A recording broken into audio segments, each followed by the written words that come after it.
चांद बावड़ी की अंतिम सीढ़ी। राजस्थान की तपती धरती पर एक भूला हुआ चमत्कार खड़ा है, चांद बावड़ी। हजारों सीढ़ियां ज्यामितीय रूप से एकदम सही 35 मीटर की गहराई तक उतरती है। रात के अंधेरे में ये केवल एक स्मारक नहीं था, ये एक भूल भुलैया थी जो समय और तर्क को चुनौती देती थी। युवा आरोह एक पर्वतारोही जिसकी रगों में एड्रेनालाइन दौड़ता था, कैमरा लेकर बावड़ी के मुहाने पर खड़ा था।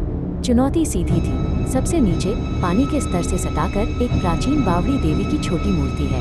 वो उसे रात के 11 बजे छूकर वापस आएगा। उसने अपनी रस्सी को बावड़ी के किनारे पर बांधा, हालांकि वो जानता था कि वो हर कदम से उतरेगा, न कि लटक कर। बावड़ी की दीवारों से एक अजीब बासी ठंडी हवा ऊपर उठ रही थी, जिसमें सदियों पुरानी काई और गीली मिट्टी की गंध थी। आरोह ने अपनी पहली 100 सीढ़ियां आसानी से पूरी कर ली। फिर वो रुका। उसने ऊपर देखा। उसने एक अजीब चीज महसूस की, जैसे ऊपर से नीचे आने में जितने कदम लगे थे, ऊपर जाने में उतने ही कदम दिखाई दे रहे थे। क्या उसने गिनती खो दी थी?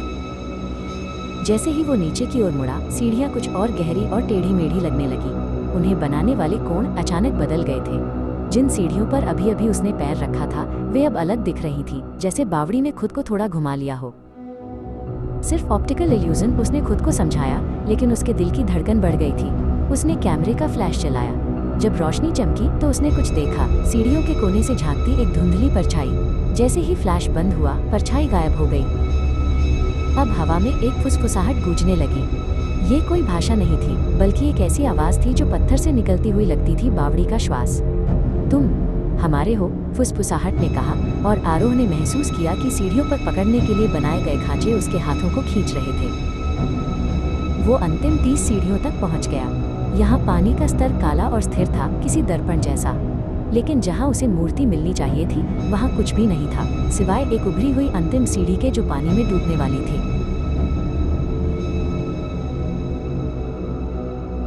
जैसे ही उसने उस अंतिम सीढ़ी पर पैर रखा, पानी तेजी से उठने लगा। ये स्थिर दर्पण अब एक गड़गड़ाती लहर बन गया था, और सीढ़ियों का हर कदम, जिस पर वो वापस जाने के लिए भरोसा करता, अब अपने स्थान से हट गया था, जिससे बीच में गहरे डरावने छेद बन गए थे।